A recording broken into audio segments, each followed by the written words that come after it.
뉴스를 볼 때 경제 뉴스들 많이 보는데요. 어떤 경제 뉴스에 집중하면 좋을지 정리해서 알려드리도록 하겠습니다. 자, 오늘 어떤 뉴스 준비하셨을까요? 네, 오늘도 저는 다양한 이슈들을 한번 가져와 봤는데요. 먼저 첫 번째 소식부터 바로 살펴보겠습니다. 첫 번째 소식입니다. 도널드 트럼프 미국 대통령이 한국산 자동차에 25% 관세를 부과할 것이라고 예고했습니다. 트럼프 대통령은 현지 시간 18일 플로리다주 마러라고 사저에서 진행된 기자회견에서 자동차 관세를 어느 정도로 부과할 것이냐라는 질문에 나는 아마 여러분에게 4월 2일에 이야기할 텐데 25% 정도가 될 것이다 라고 밝혔습니다. 반도체와 의약품 관세에 대한 질의에는 25% 그리고 그 이상이 될 것이다 라고 언급했는데 관세는 1년에 걸쳐 더 인상될 것이다 라고 이같이 말했습니다. 전문가들은 이번 조치로 인해 한국이 가장 큰 타격을 받을 것이라고 전망하고 있습니다. 블룸버그 통신은 트럼프 대통령의 관세 조치에 가장 많이 노출된 국가는 멕시코와 한국이라면서 분석했으며 글로벌 투자은행 시티는 자동차, 반도체, 의약품에 25% 관세가 부과가 될 경우 한국 GDP가 0.2% 감소할 것이다라고 전망하고 있습니다. 다만 트럼프 대통령은 협상의 여지를 남겼습니다. 그는 기업들이 미국으로 공장을 이전하면 관세를 부과하지 않겠다면서 미국 내 생산을 유도할 뜻을 밝혔습니다. 다음 소식도 살펴보겠습니다. 환율 급등으로 면세점 명품 가격이 국내 백화점보다 비싸지는 현상이 나타나면서 소비가 급감하고 있다고 합니다. 지난해 12월 국내 면세점 내 주요 명품 브랜드 매출은 전년 동기 대비 12.4% 감소했으며 구찌 51%, 프라다 21%, 그리고 셀린느가 23% 등 다수의 브랜드가 큰 폭의 하락세를 보였습니다.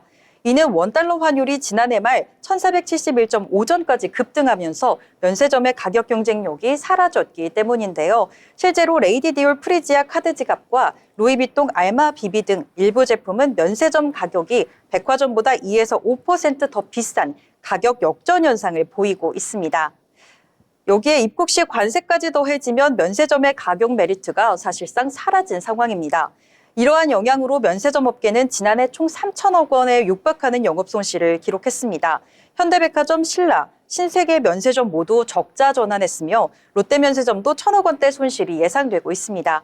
업계에서는 소비자들이 가격 비교에 더욱 신중해지면서 면세점에 대한 매력이 줄어들고 있다고 말했는데요. 환율이 안정되지 않는 한 업계 불황이 지속될 가능성이 크다고 전망하고 있습니다. 다음 소식도 살펴보겠습니다. 올해 시중은행의 가계대출 증가 한도가 월 평균 2조 원 수준으로 제한될 전망입니다.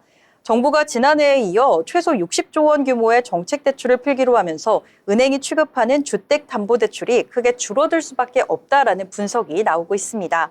금융권에 따르면 정부는 올해 정책대출 신규 공급액을 60조에서 65조 원 안팎으로 논의하고 있다고 밝혔는데요. 이는 지난해 정책대출 목표액인 60조 원과 비슷한 수준입니다. 정책대출은 디딤돌 버팀목 대출, 보금자리론 등 무주택자를 대상으로 한 저리의 주담대 상품입니다. 하지만 시중은행 대출은 더욱 제한될 것으로 보여지고 있습니다. 올해 경기 침체에 물가를 감안한 경상성장률이 3.8%로 지난해 5.9%보다 크게 낮아졌음에도 전체대출 유지 확대하면서 은행들이 늘릴 수 있는 여유분이 줄게 됐다고 분석하고 있습니다. 금융권에서는 가계대출 증가액은 68조 6,700억 원을 넘지 않아야 한다고 보고 있으며 전체 정책대출 최대 65조 원에서 상환액을 뺀 잔액 증가분이 45조 5천억 원에 달해 신용대출 규모가 지난해와 비슷할 경우 은행에서는 올해 약 23조 1,700억 원, 월 평균 1조 9,300억 원 정도만 늘릴 수 있다라는 전망이 나오고 있습니다.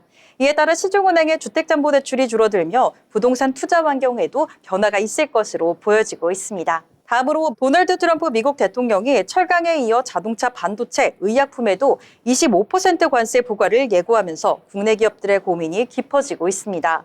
기업 단독으로 해결하기 어려운 상황인 만큼 민관정 협의체가 필요하다라는 목소리도 나오고 있는데요. 이에 따라 대한상공회의소 최태원 회장이 이끄는 대미 경제사절단이 미국을 방문해 미국 정부와 관세 및 투자 협력을 논의할 예정입니다. 철강 알루미늄은 다음 달 14일부터 자동차, 반도체, 의약품은 4월 2일부터 관세 부과 가능성이 제기가 된 가운데 현대제철과 포스코는 미 현지 생산 확대를 검토하고 있습니다. 현대차와 삼성전자 등도 미국 내 공장 투자 확대를 고려 중이며 제약업계도 대응 방안을 모색하고 있습니다. 또한 미국산 원유 LNG 수입 확대를 협상 카드로 활용하는 방안도 논의 중이라고 밝혔는데요. 재계 관계자는 정부와 기업이 협력해 전략적으로 대응해야 한다고 강조했습니다. 다음으로 마지막 소식까지 한번 살펴보겠습니다. 세계 반도체 시장이 5년 안에 1조 달러를 돌파할 것이라는 전망이 나왔습니다. 글로벌 시장조사 기관인 가트너는 19일 서울 코엑스에서 개막한 세미콘 코리아 2025 기자간담회에서 GPU와 AI 프로세서가 반도체 시장 성장을 주도할 것이라며 2028년까지 연평균 성장률이 9.4%에 이를 것이다라고 분석했는데요. 특히 HBM 시장은 올해 66.9% 성장하며 주목받을 것으로 예상되고 있습니다.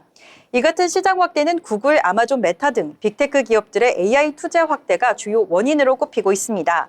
AI 데이터 센터 확장으로 GPU와 HBM을 포함한 AI 반도체 수요가 급증할 전망인데요.